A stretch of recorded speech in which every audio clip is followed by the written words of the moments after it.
Assalamu alaikum dostlar, amansızlarбы? Котмандык ушак күнүңүздөр менен. Кудай Таалам бүгүн күнүңүздү берекелүү кылсын, ийгиликтүү кылсын, ар бир жакшы тилек максатыбыздын бардыгын ишке ашырууда жараткан Алла Таалам өзү жардамчы болсун.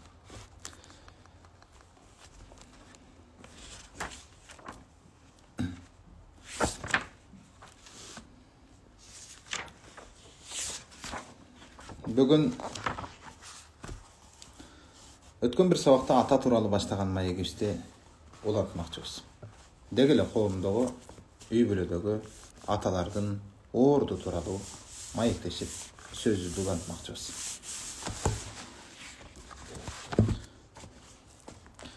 Андыктан биз менен бирге болуңуздар.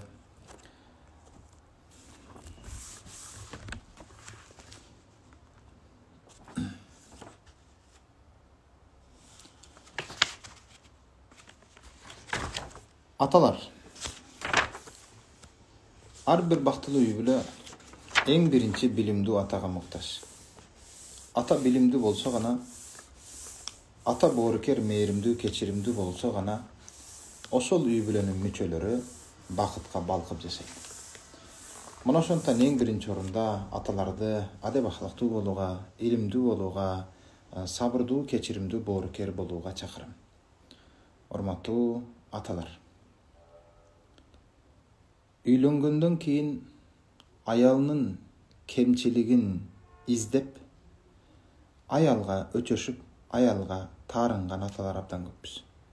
Мына ошондон урматтуу аталар, үйлөнгөнгө чейин кемчиликти издеп, үйлөнгөнгө чейин мага кандай аял жагат деп, мына ошол суроону өзүңө берип, өзүбүзгө аял тандабай, балким келечекте төрөлө турган балдарыбызга апа тандасак, мына ошол абдан маанилүү болот. Ал эми үйлөнгөндөн кийин аялынан кемчилик издеген жигиттерге айтарым пайдасы жок. Тескерисинче жаманын жашырып, жакшылыгын ашыруу бул чыныгы мырзалык, чыныгы үйдүн кожоюнуна жарашкан сыпат. Кудай Таала Кур'ан-ы Керимде аял менен күйөөнү хунна либасун лакум деп аятта келтирет. Тагыраагы аял менен эр бири-бирине кийим сыяктуу дейт. Кудай Таала кийимге салыштырат, анткени кийимдин биринчи кызматы ал адамдын уятын жабат. Дал ошондой эле эки жашта бири-биринин ката кемчилигин жашырсын, жакшылыгын ашырсын. Урматтуу түгөйлөр, аялынан арызданган эркектердин көбү 70% дээрлик өзү жөнүндө айтып жаткан болуп эсептелинет. Ошондон мырзалар өзүбүздү канчалык мыкты деңгээлде адеп ахлактуу, илим билимдүү алып жүрсөк, ал аял эч качан сага кыянат кылбайт. Аял, кыргызда ушундай сөз бар: айбанга таптоо жарашат, адамга мактоо жарашат.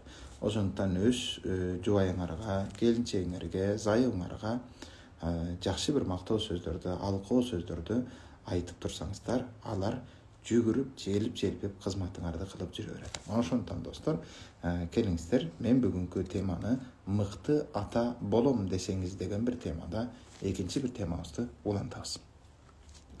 Эң мыкты ата болгусу келген адам балдарынын апасына жакшы мамиле кылуусу жана балдарынын апасын эң биринчи сүйүүсү зарыл. Достор, бир нерсени унутпайлы. Сүйгөнүнө жеткен адам бактылуу болбойт. Жеткенин сүйүп, кадырлап жашаган адам гана бактылуу болот. Мына ошондон достор, биз сүйгөнүбүзгө жеттик деп, сүйгөндөн 8 ай жашабай ажырашып кетаткан инсандарды да көрүп атабыз. Ошондон кеп сүйгөнүнө жеткенде эмес, кеп жеткенин сүйүп жашаганда.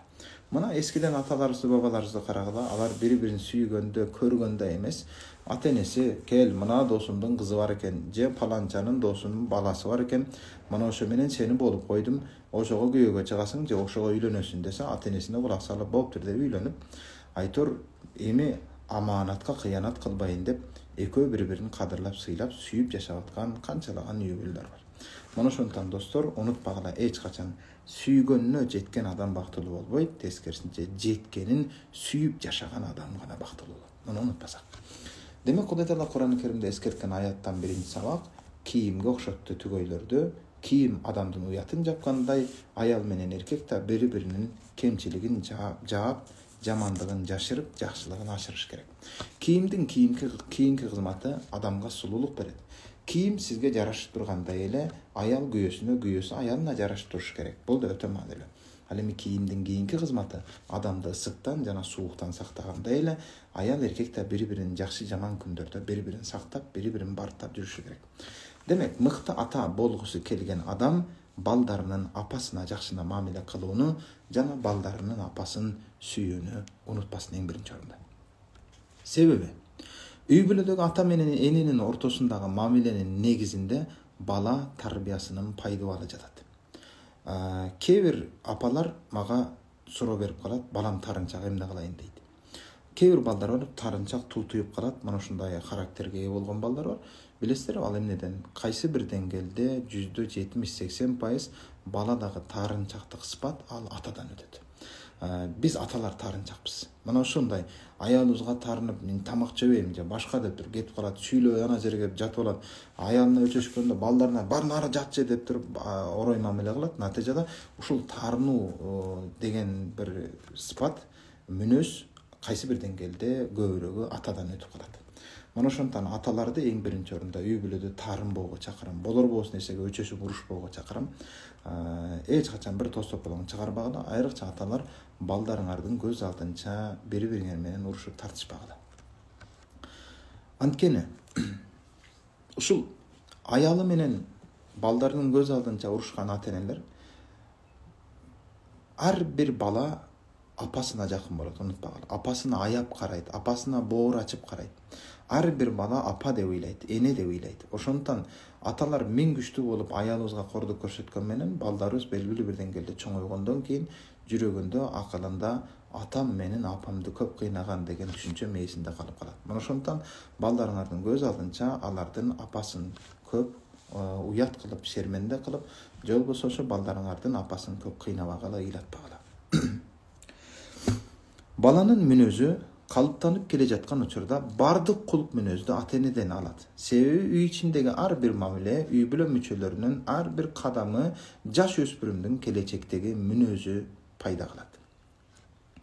Эгерде эненин маанайы жакшы болсо, анда үй бүлөдөгү жылуулук пайда болот. А эненин маанайы качан жакшы болот? Албетте ата тарабынан сүйүү жана урмат, сый болсо гана жакшы болот достор. Мына ошондон жалпы аталарды эң биринчи орунда үйдөгү аял затына аяр мамиле кылууга чакырабыз.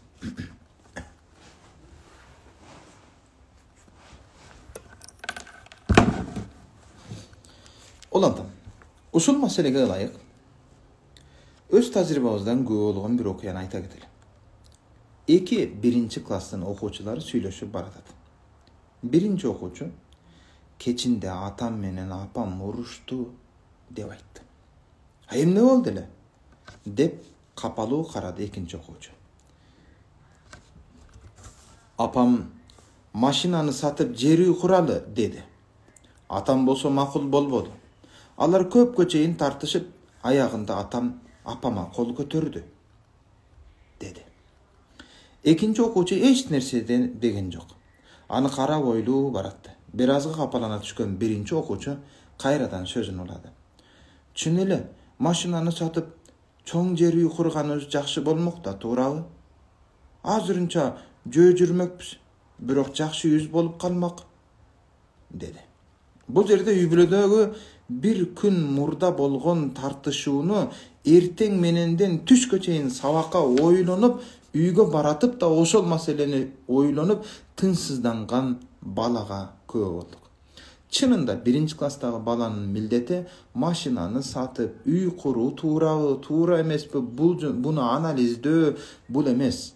Сабак окуу, кубанычка толуп ойноо, жыргап куунап достору менен көңүлдү эс алуу жана балдай таттуу балалыктын доорун сүрүү болчу да.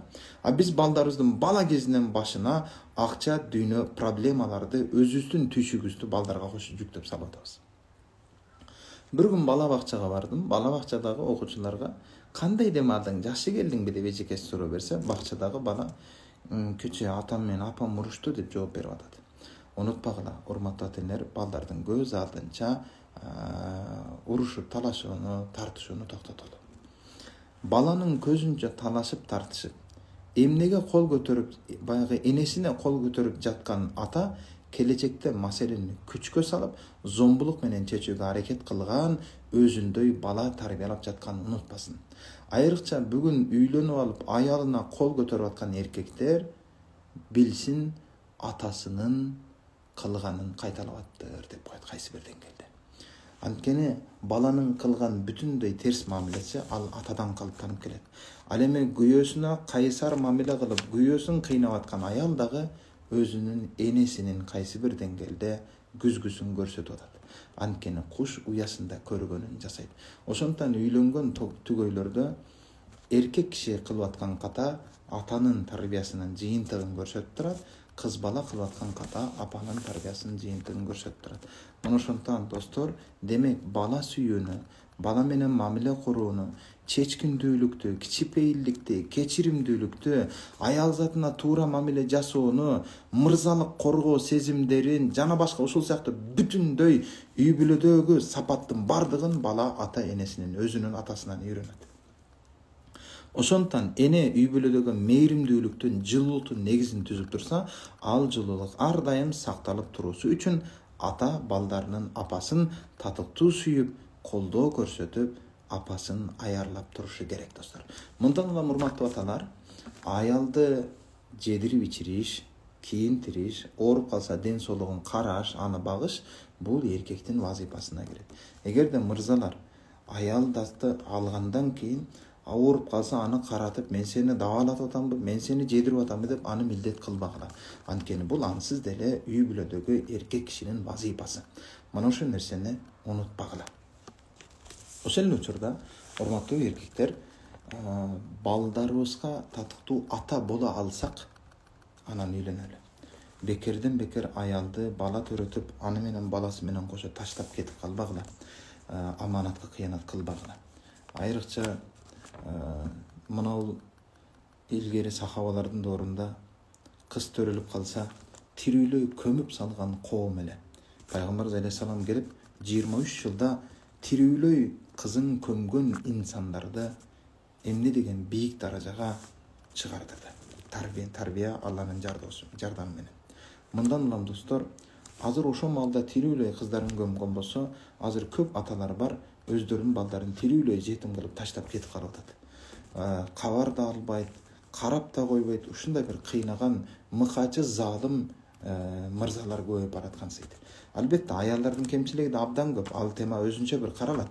Бирок ошентсе да мен бул жерде мырзаларга гана өзүм жигит катары сабак берип атам, ошондуктан жигиттер туура кабыл алгыла. Окуя. Апа мени укчу. Апамдын маанайы жок. Чачтары болсо саксайган, уйкусуз. Үйдө эс албай ар дайым кыймылда жүрөт.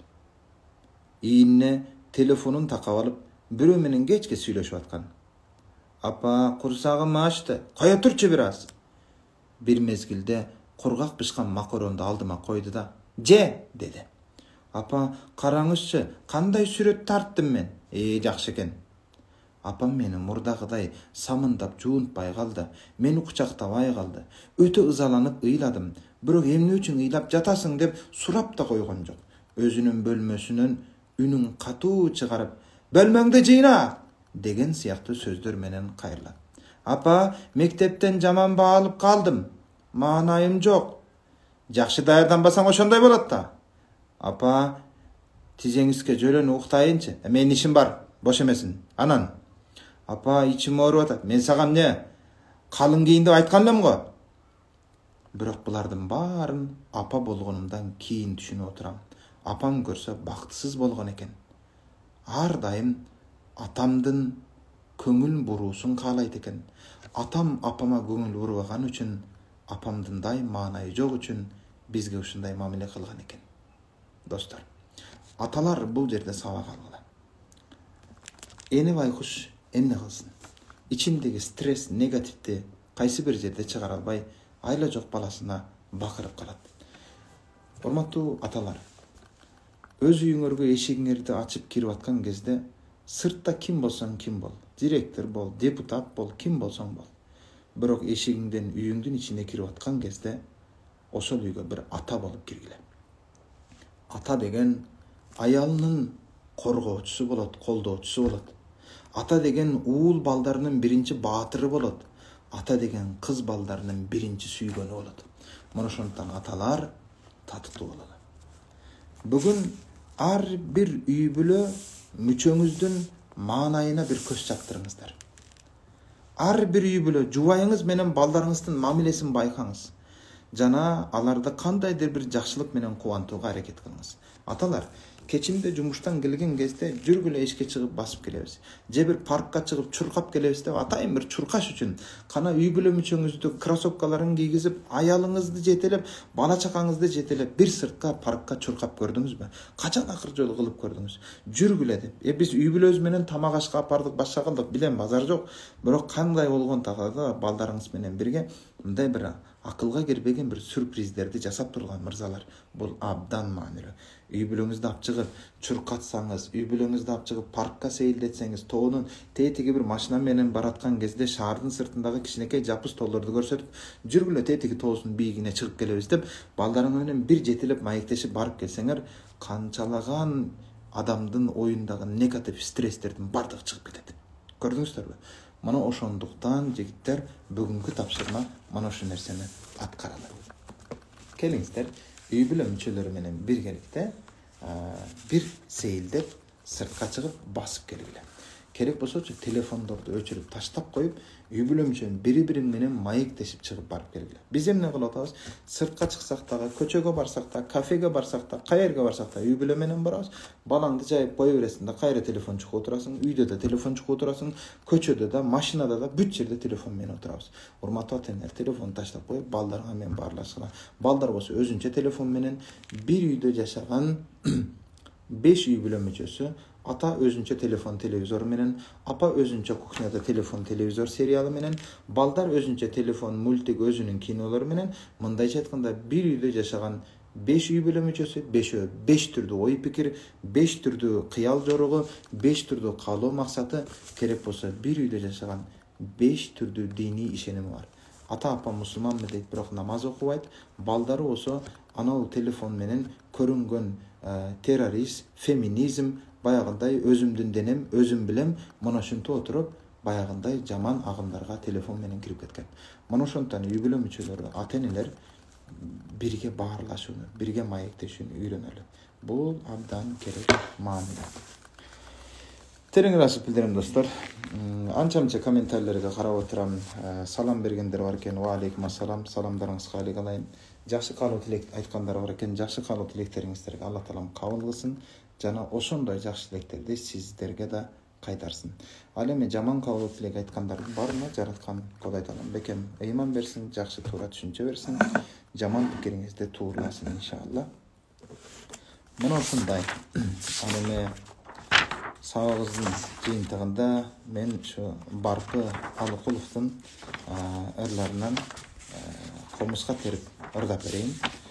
Бул жерде жалганчы жана ушакчы, жалганчы темасында аялдын жакшысы, аялдын жаманы деген бир темада санат термелер бар.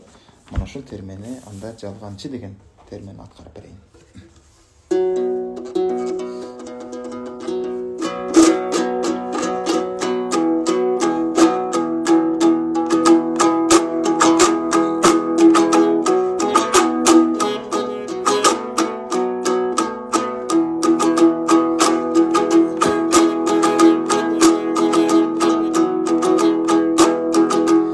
Жалган сөздү чын кылып, жарым саба кыргыдып, эптеп айтат жалганчы. Достор, үнүм чыгып атабы билбейм. Бирөөлөр телефон чалып калды, айла жок өчүрүп атам.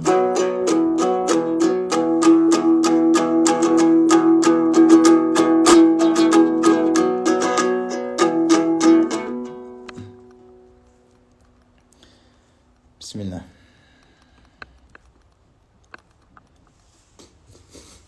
Эфирди сактап коюңуз.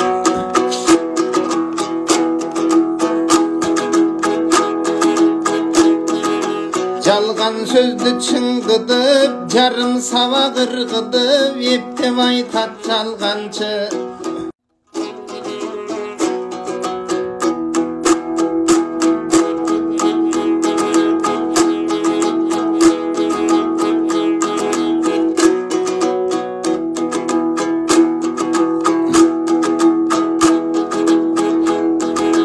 Жалған сөзді чыңғыдып, жарым сабат ырғыдып, ептеп айтат жалғаншы.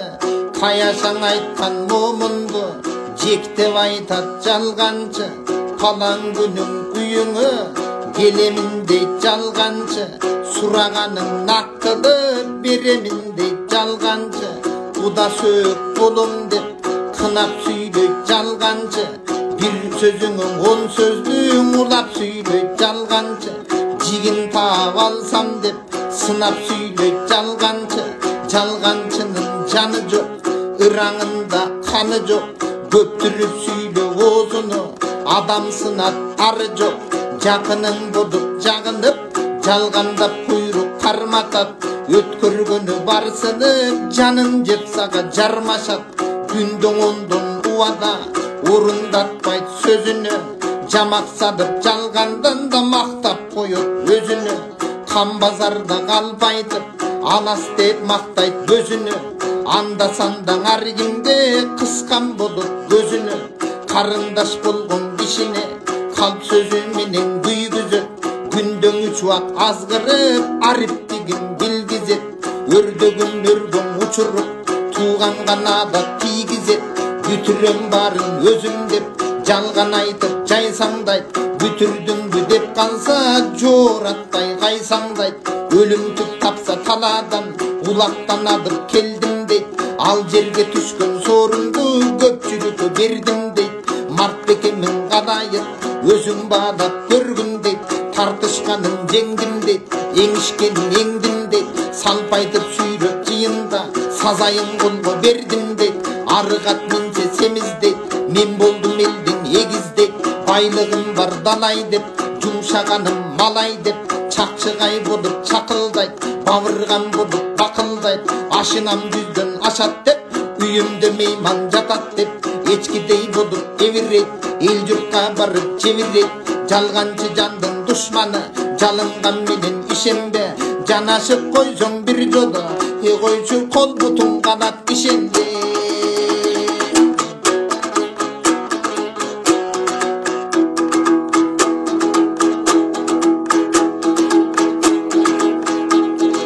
Комментарий жазгандар, Идрис жаман кокуйде видиреңдеп аткандар.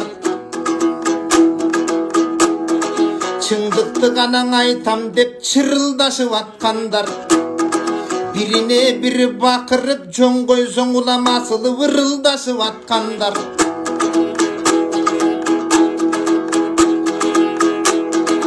Өзүмөң эмес өзүңө койшуп аткан капкандар.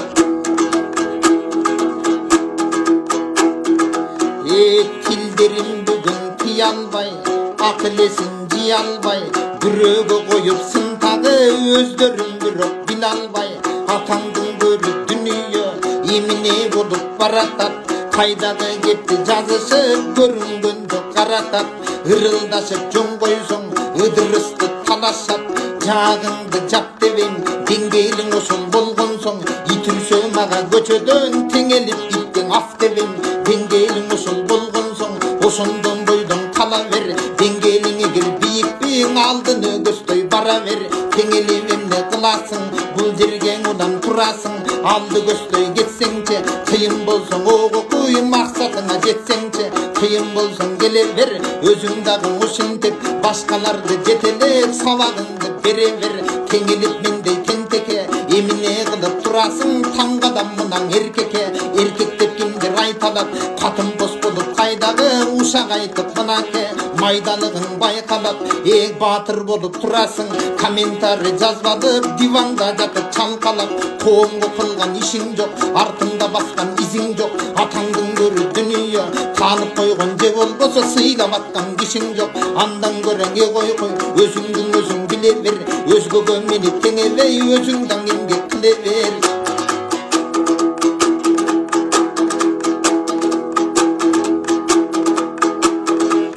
Ойлаған кишин көп чыгар, аткарган ишин көп чыгар, жүрөгүң жалын өрт чыгар.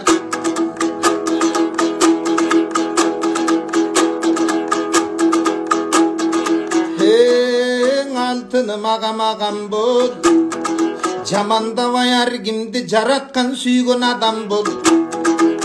Бүрөнү сындап не пайдаң, өзүң менен өзүң бол, өйдөнү баскан кадам бол.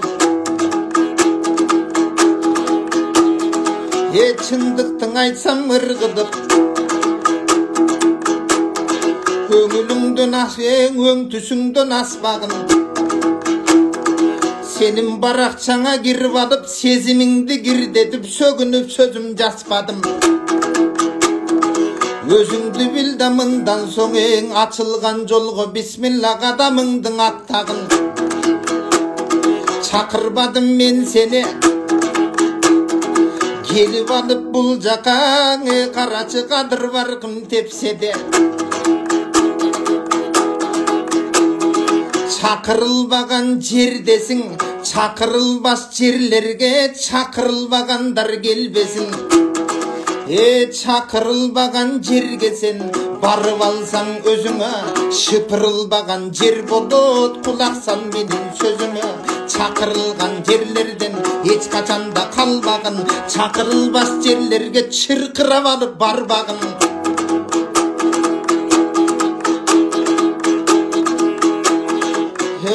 Jaman sözün atam dep, men andana kıyımın dep, mına biyiktikte basam dep. Janatam beri karasam jaman sözün arnadın, ılaydı magan atam de, ılaydı kolgo karmadın. Börök unutup kaldın birinci, ılaydı karmak kolungdun bulgalanıp kalganın. Handan görü tuğandar, kommentti жазып өзүнчө кыйкырышып тургандар, өзү үстү билели, сыйың бар жерген ушундай сыйың менен кирели. Жаман сөз жазып жимеле, жамандыгың билдирбе, бир заматтан ушундай былыгыңды билдирбе. Жаман адат өзүңдү кылыгыңды билдирбе.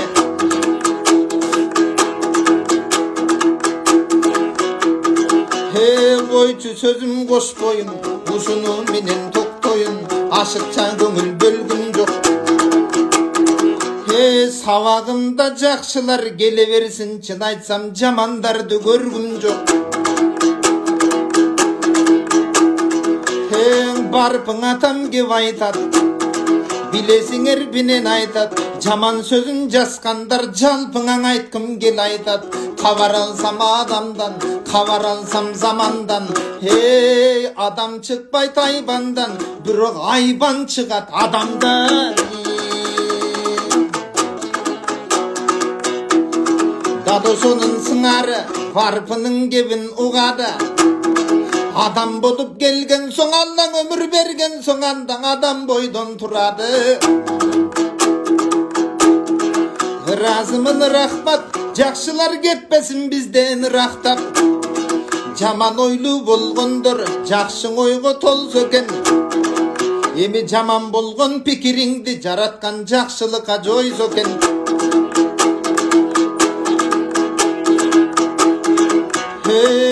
Jar salamın jakşıga, ulu kiçü jalpıga. Baktavıp çürüm ırlardan, el üçün kızmat kılgandan. Emine jetsin uşinti ve gemendün өлкөгөң emgegin kılıp turgandan.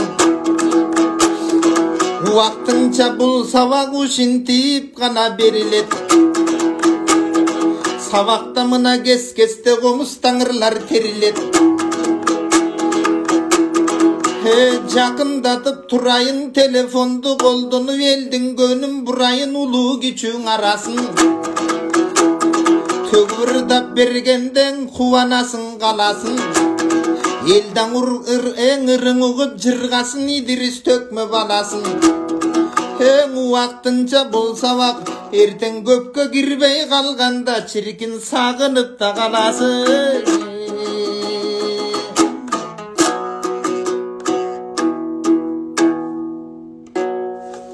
Dep koydum dostlar. Жақсы сөзді айта жылан ининен чыгат, жаман сөзді айта мұсылман дининен чыгат деген кеп бар. Мына ошондон достор, жақсы сөзді айта берели, жаман сөзді айта отуруп диниңерден да чыгып кетпегиле, тилиңден чыккан аз келгенсип диниңден да чыгып кетпегиле. Ошондон достор, кыргызда ушундай макал бар. Баарына жагам десең, бирине да жакпайсың. Мына ошондон ар бириңерге жагынууга милдеттүү эмесмин. Ошол эле бардыгына жаккадай бир досум айтат, сен эмне доллар акча белең депчи. Ансаңдай бардыгына жаккадай сом доллар акча эмеспиз. Ар бир адамдын кемчилиги бар. Бирок ушул комментарийден же болбосо биздин сабактарга кирип алып, жаман сөздү жазган кишилер эмне абийир таптыңар билбейм. Анткени жеке силердин баракчаңарга кирип бир да жаман комментарий жазбайм. Дениңди ачып кыйшаңдап жатып алсаң деле эмне кылганың деп акыл айткан жерим жок. Ошондон кел диванный баатырлар, креслодо отурган комментарий жазган көрөгөт көчөмдөр, акылмандар, оолуялар, өзүбүздөн калбайлы, өзүңөрдү билгиле. Чакырылган жерге, мында бир кадырыңар бар жерге киргиле, болбосо кадырыңды тебелетип, кыйынсып айла. Кыйын болсоң алдыга кете бер.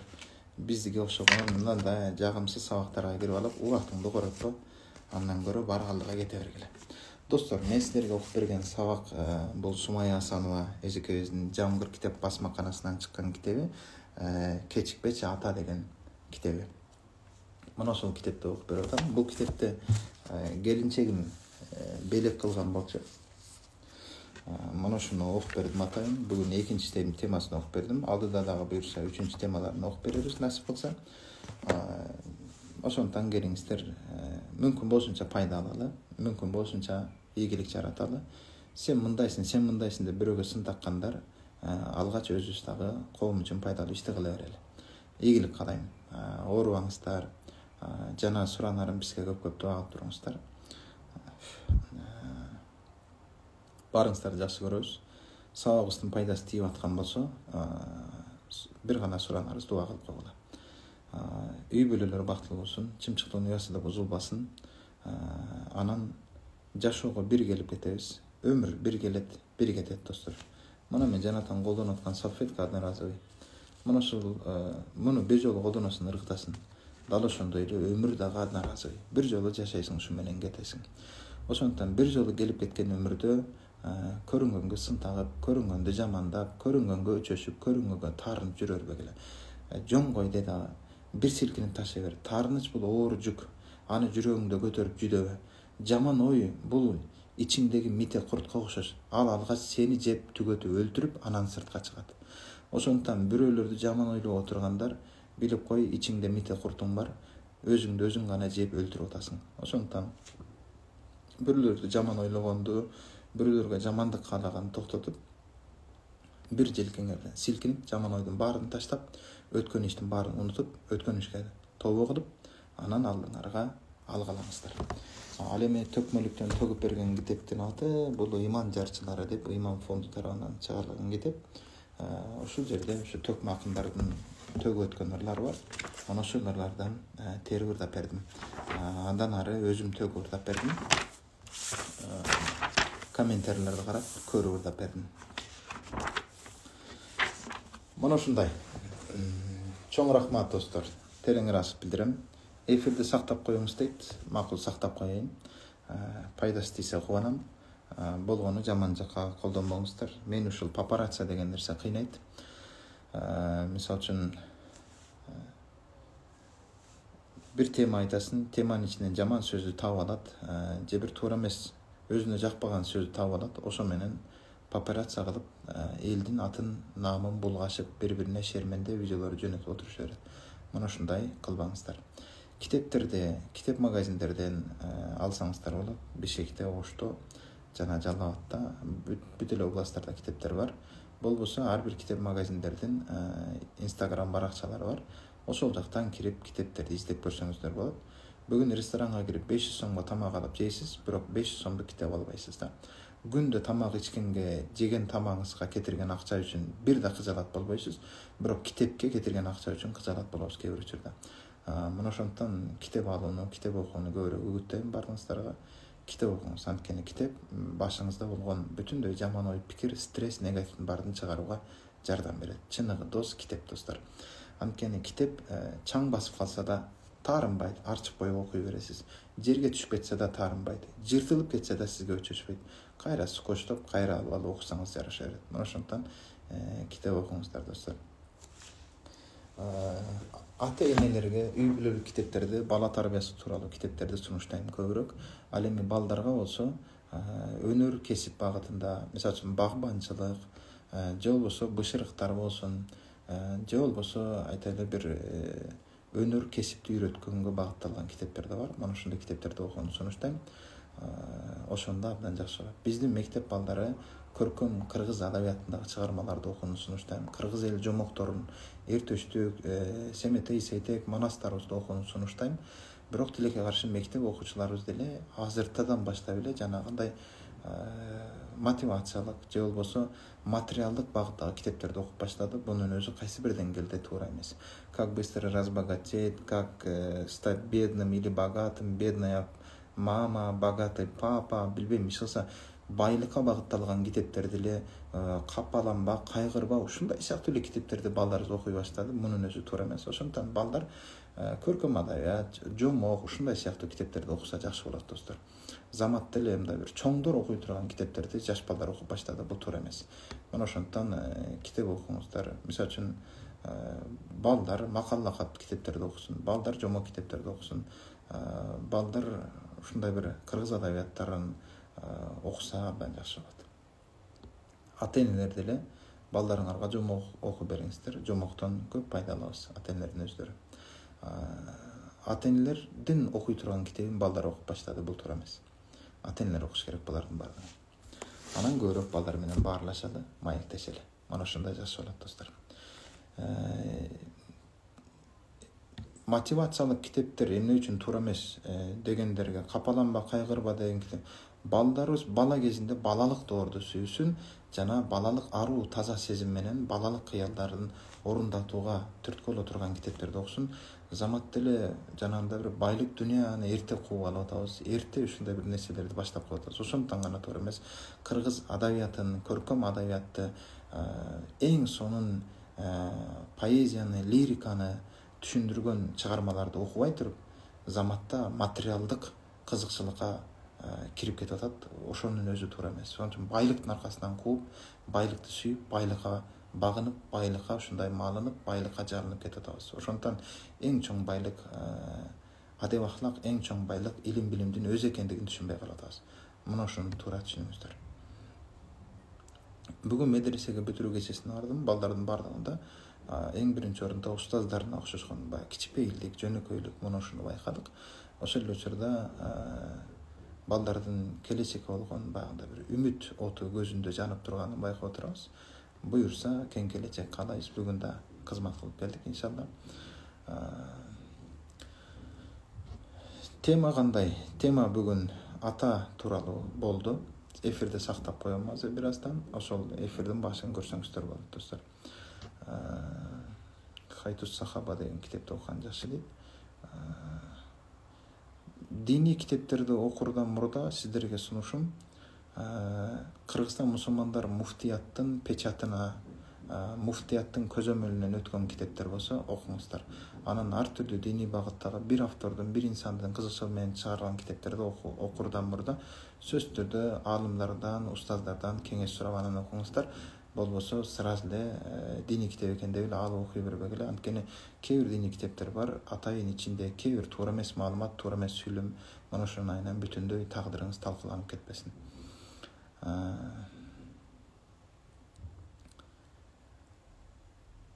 Алла таалам разы болсун. Ийгилик каалайм. Чет өлкөдө жүргөн ата-энелер эмне деп кеңеш бересиз деп суроо беришсиздер. Чет өлкөдө жүргөн ата-энелерге кеңешим: биз мугалимдер кече мектепте балдарга онлайн сабак бердик. Пандемиянын айынан. Дал ошондой эле ата-энелер балдарын.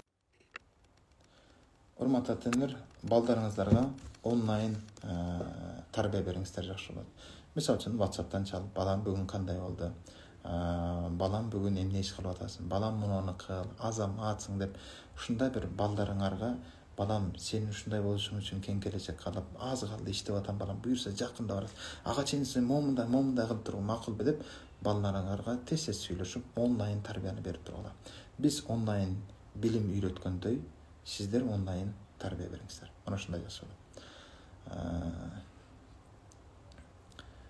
Жеке менин баракчама кат жазыңыздар, жана каттарга жооп бергиче сабыр кылыңыздар. Кээ бир адамдар жеке баракчама ассалам алейкум деп кат жазат, күтүп отура берет. Айлык алгыча чындап кээ бир каттар салам алат.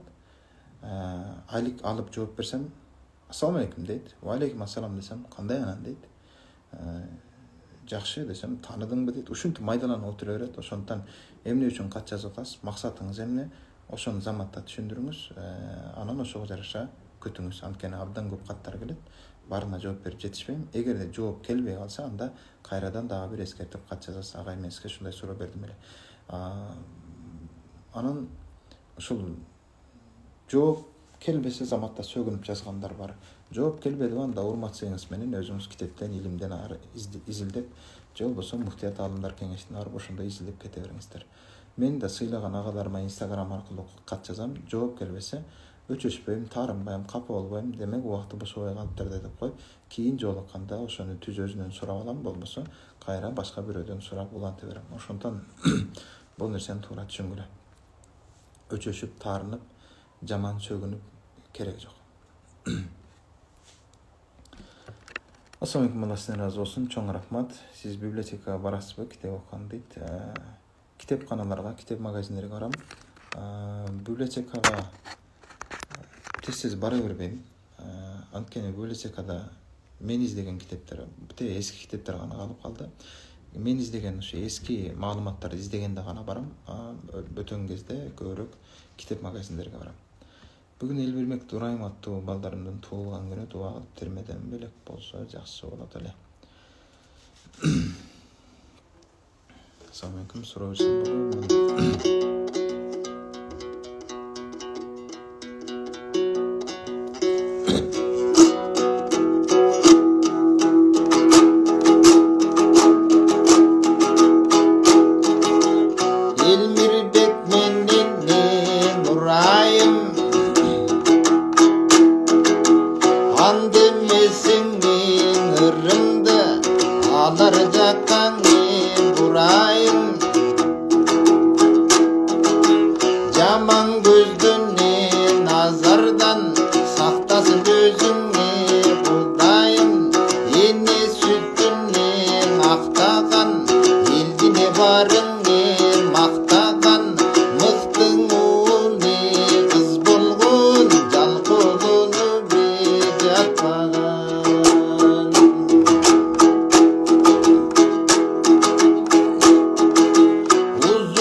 балдарыңыздын бактына ата-энелер да аман болуңуздар. Ал эми суроолор абдан көп келет. Жетишкенче суроо бере берейин, буюрса жооп бере берейин. Ассалам алейкум, Алла разы болсун. Мен билген мыкты адамсыз. Алла сизден разы болсун. Сиз да мыкты инсансыз. Каттар абдан көп. Жооп бере берейин жетишимче. Бизге деле ырдап бериңиз дедик.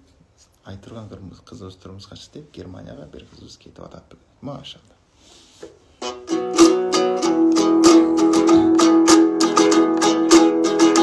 Күйөөгө чыксаң ай турган, жараткан кабыл кылса экен дуанын баарын айтылган. Асман сунган колдоруң айга жетсин ай турган, баса турган жолдор Макка тилла Мадинадай жайга жетсин ай турган. Дагы бир кызың жүрөсүң, Германияга кетем деп аттанып алып жүрөсүң. Экинчиңе балаңды жамандык кырсык баледен сактасын Аллам бир өзү.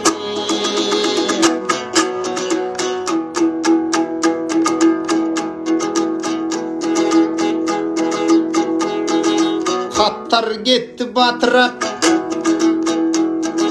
Hırdaganda men dağı şaşayınçı batırap. Handa bir çetinen gelgende, yazıp suru bergende, hırdap çoğup bereyin ukulağanda termemde, Moskvadan ataylap ıssık sadam cibergen. Men dağani galayın ala todo bu jerden, razı olup olturamına jalpıңardan silerden.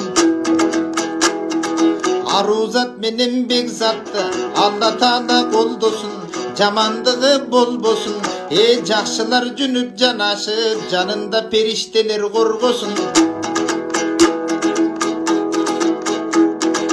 İstanbul'dan salam deyt.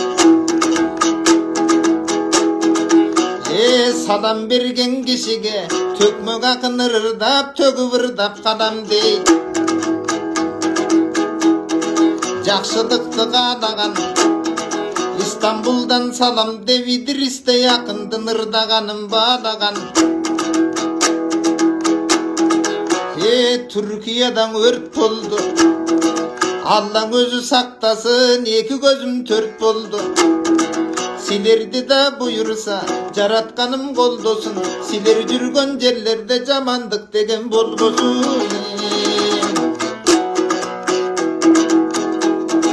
Civerkül apam 60 yaşka çıkkan gezeken.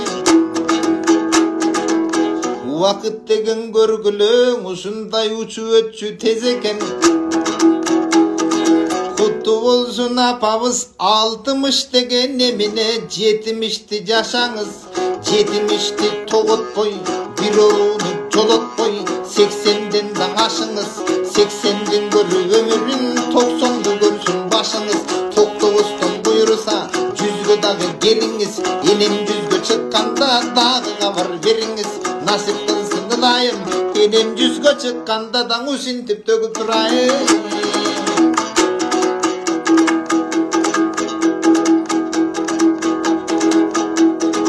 Egipet'ten salam dep, haligin alıp aytayın, jakyndan Egipet'ke baram dep. Görüşölüň al jaktan, jaratkan nasip kılsa ken koldu kolgo karmaşkan. Eň alysta жүрgön mekendeştir akınga salam arnaşkan.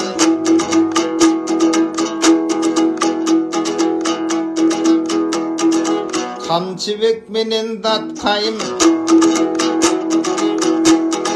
razımın silerge rahmat kantıp aytpayın. Karavalda salamın agadan ali kalamın, Türkçe koşup berin de bürönün katın karadım.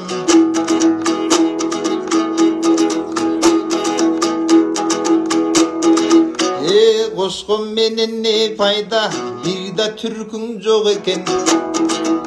Ansedan eki sap koşup geteyin, aytkanın kılsam agamdın, eň ejemdin gönü tok eken. Ne kadar dili bilseniz, o kadar insan demek ki.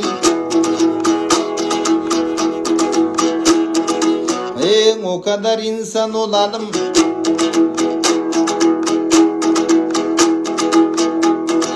o kadar insan olalım, kalbimize hep iyilik, sevgiyle dolalım.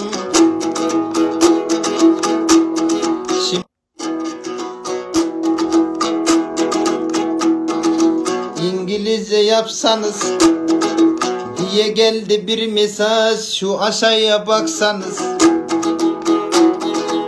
Belki de onlar sevinir, biraz İngilizce yapsanız. Hey ladies and gentlemen,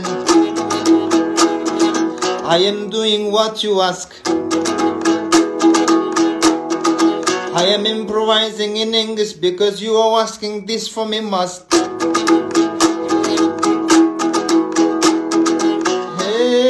Öyrönölü köp tilde, gülöngöngö paydaken. Tilim bilbey köptür dale tömön jaydaken. оңой тилдин айтайын. Акын айтсын кеңеште. Эң оңой тил уккула, котормочусу керек жок, бул дененин тилиң эмеспи. Кичипейил болсоңор, Кытайдагы сыйлаган, кичипейил болсоңор, эң ак батаң аласыңар кыйладан. Кичипейил болсоңор, французча билбесең да француздар сыйлайбы. Кичипейил болсоңор, бирөөлөр бизди кыйнайбы. Ошондуктан келгиле, кичипейилдиктин тили бул дененин тили, токтобой үйрөнүң эле бергиле.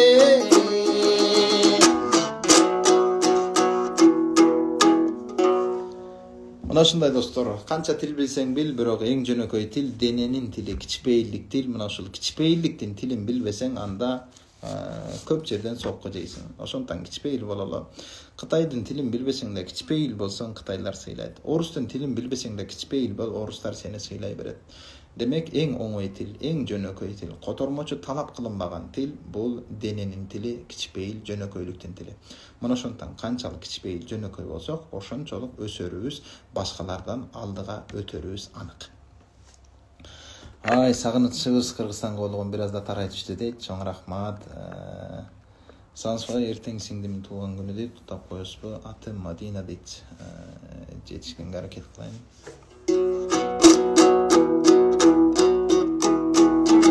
Көп каттарды окуп жетишпейм, анткени комуз көйлөгүчө эле шатыр каттар өтүп кетет. Ошондон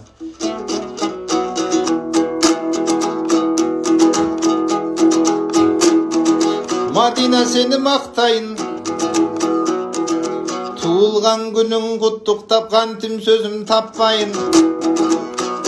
Туылган күн ээлерине менин айтарга сөзүм таптайын.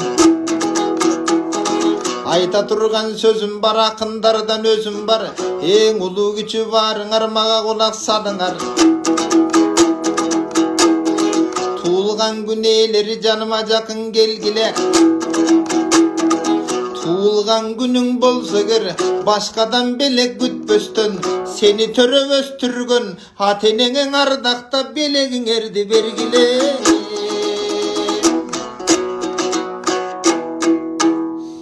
Достор, туулган күн ээлери, туулган күнүңүздө ата энеден же башкалардан белек талап кылбай, сизди төрөп өстүргөн апаңызга, төрөлүшүңүзгө себеп болгон, тарбиялап өстүргөн атаңызга белек бергиле. Анткени ошол кишилер кыйналып бакты, ошол кишилер кыйналып төрөдү. Демек, чыныгы белекке татыктуу инсандар туулган күн ээси эмес, сиздерди төрөгөн ата энеңер. Мына ошондон ошол ата энелерге белек бергиле. Бул эң жакшы жөрөлгө болсун. Жана мындан кийин ушул нерсени адат кылып алсаңар абдан жакшы болот.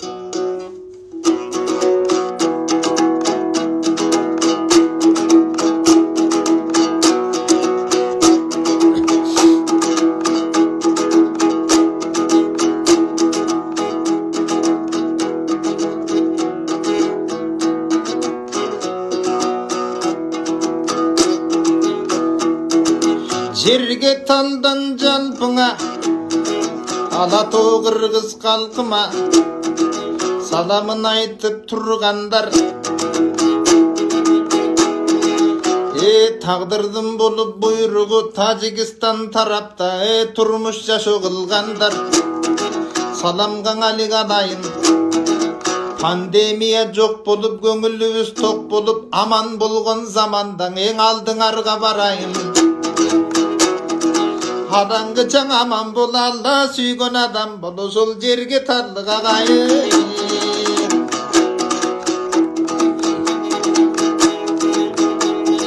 Москвада жердешим, кыдырып кеткен жер бетин. Кырсыктан Кудай сактасын, жамандык бир да бербесин. Мен даң акын болгум келет дейт. Төккөнүм карап толкундан өзүнчө элең элестейт. Чыныклас дуа кылсаңар, жараткан өзү берет дейт. Анда чыныклас дуа кылгыда, акын болом десеңер, эң башындан өзүңөр менен айтышып, ар күнүң ырдап тургула.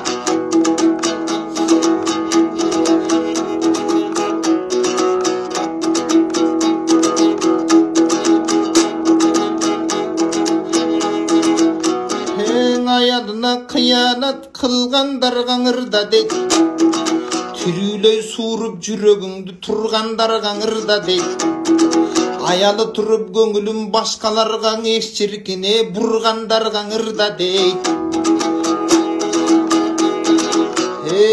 Ayalına kıyanat kılıp jatkan erkekler, Türülöy baştığın ayabay kurup jatkan erkekler.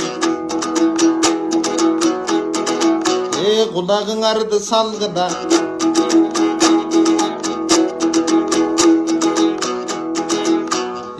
günün iştin içinin rahattın izlep jatasın. Oşul günö kılgan ayaldın orduna koyboybuň özdörünün apasın. Oşul kızdın orduna özündö da kız çıgar. Eceň menen karındaşың oşolordu koyup kör, kantip koldan tuttuňar. Aram iştiň eň sonun bağlaysın büň emine. Soykularday senin de karındaşыңdın bolusun, kalaysın büň emine. Sözümdü jakşı tıngdasaň жүрөгüň örttölübe ketmektir balkim. Kantip tuura joldu bulgasaň. Suranarım silerden ayalyň turup başkaga kıyanatty kılbasaň.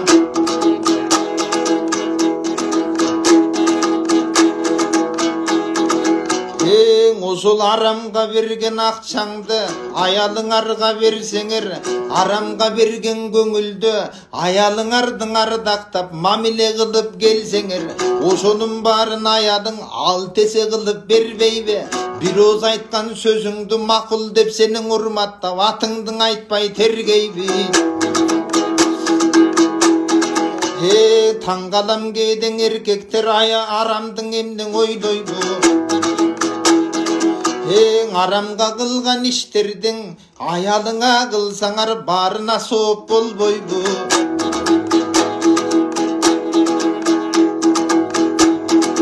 Haydanaýyn erkekler, kıstıröýsüň katın dep jaşo goja kakın dep ayalyn sökkön tentekler. Jaratkandym bergeni toğutboston ayaldyň, dagı başladyň dosum emneni. Şükür kılgın Kudayga, bir da perizent körböstün köptür jüret kaygırıp tavalbastan bir ayda.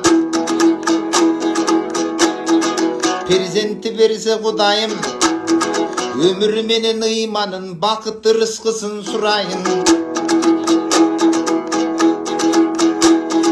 Hanandagın erkekler ayalym bir da toğutboy, enem dep ayalym bir da karabay göz yaş turat soloktoy.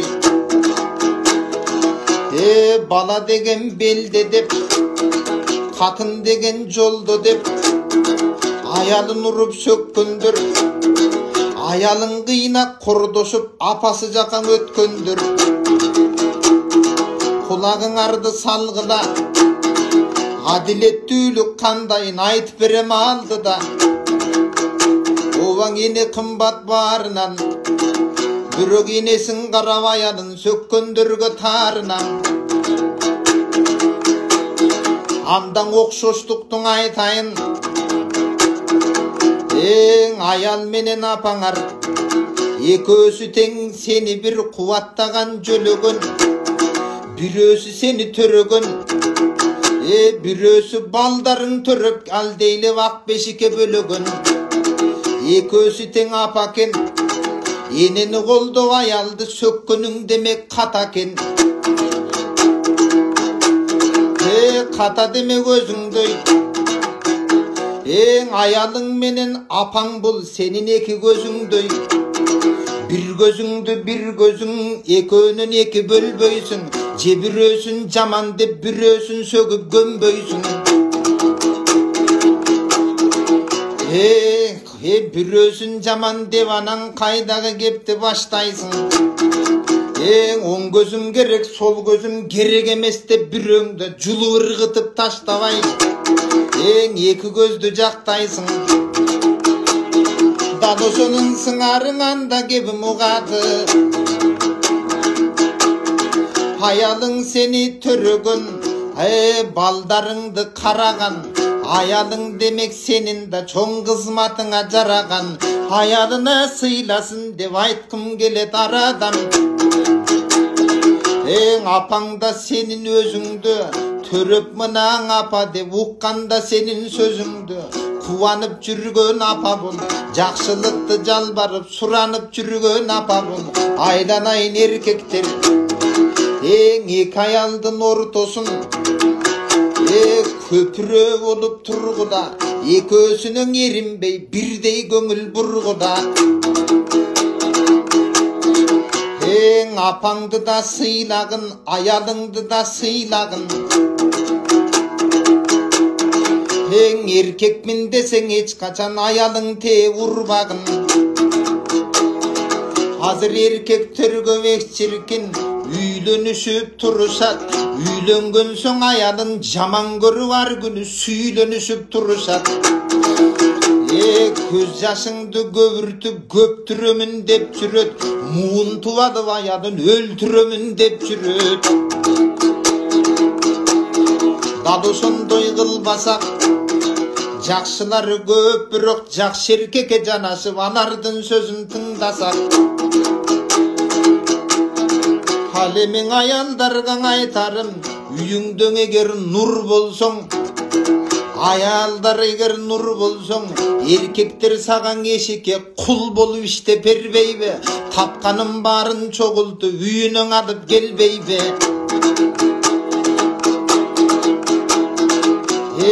Күйөөңөр келсе жумуштан, аялдар бар керекпи? Жакшылап тосуп турушкан.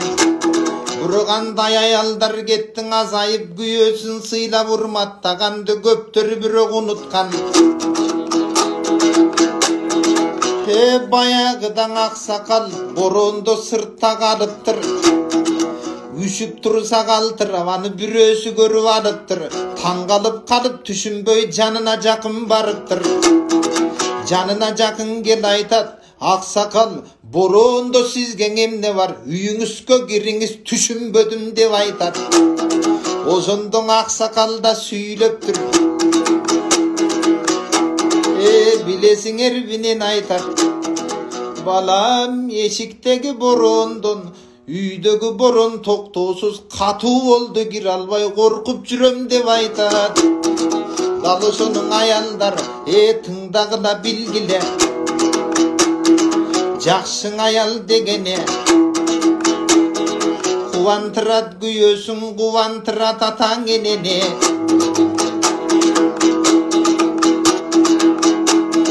Жакшы аял борондогу боз үй менен барабар. Жакшы аял борондогу боз үй менен барабар. Аял заты билгилең, ушундай бийиктикте караңар. Жаман аял эч чиркен, боз үйүңдүн ичиндеги борон чапкын болбойбу? Жаман аял эч чиркен, жакшысында мал кылып эркектин баарын кордойбу?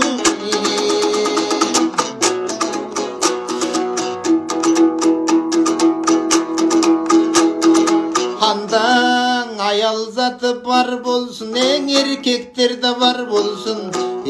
Кудай таалам суранам, жакшыларга жакшылар биригип бирге пар болсун.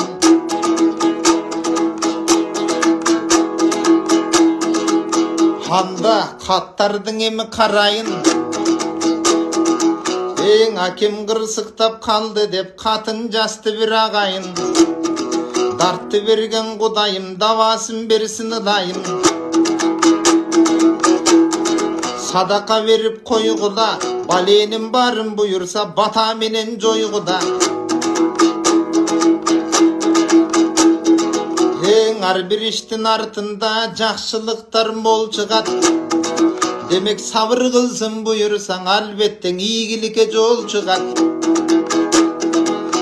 Menin koşu gördün mü? Kırısıktağın baykene iyilik kadap koşulup eldim bari karaçın akbatağa kol sunat.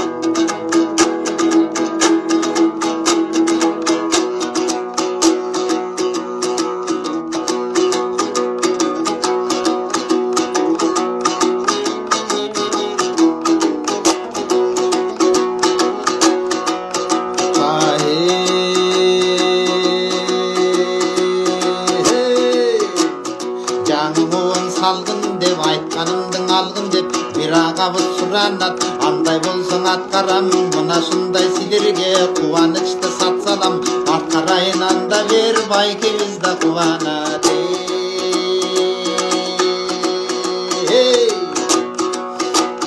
Жаңылуың ушундай кубандырып көңүлдү жыргаткан бир кушундай жакшылыктын артына жаңылуың ушун деп санайынчы мутургай.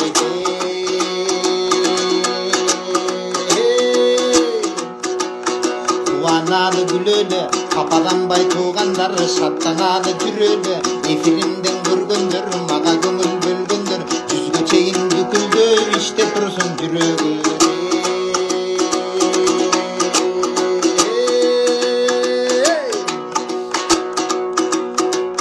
Bayram kılı özüңdü, tında menin sözümdü. Jamandarga jek көрүп, kapalanbay gözüңdü. Жүрөгүңдөн жаманды чыгарып сал жок кылгын. Жақсылыққа жанашып жүрегіңді тоқ қылғын. Илим алып китепте оқығандан болоду, жамандықтан алыс болу. Атаң көріп оқый деп тосуғандан болоду. Жамандарға жанашып биіктікке бара бер. Жақсылықты қылдағы жалпың елден өшентіп ақ батаңды ала бер.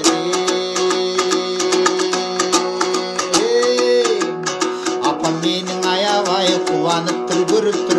Апасынан рахмат бізге көңіл бөліп тұр. Айланайын апабыз бақтысына балаңдын. Аман болып бар болып ұзақ өмір жасаңыз.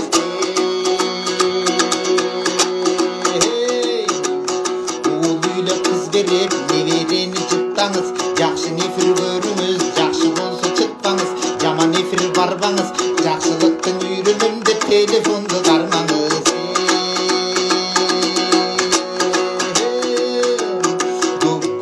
Бар көрүнгөн бир заматта силерге көңүлүмдө бөлүнгөн. Алеми мына айың алемиче көп каттар өтүп кетти көрбөдүм. Анткени менен силерге жакшы болоду шенде бир мырда көргөнүмдө. Екатеринбург шаарынан салам айтып олтурат ыраазымын баарыңан.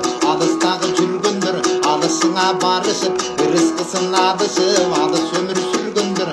Aman esen жүргүлө армансыз аң өмүрдү кайгы муңсуз сүргүлө. Кырсык менен баледен алыс болуп калгыла. Көкүрөктө катылган ана тоолу кыргызга намыс болуп калгыла. Ынтымакта жүрсөңөр көптөр болот алдыда.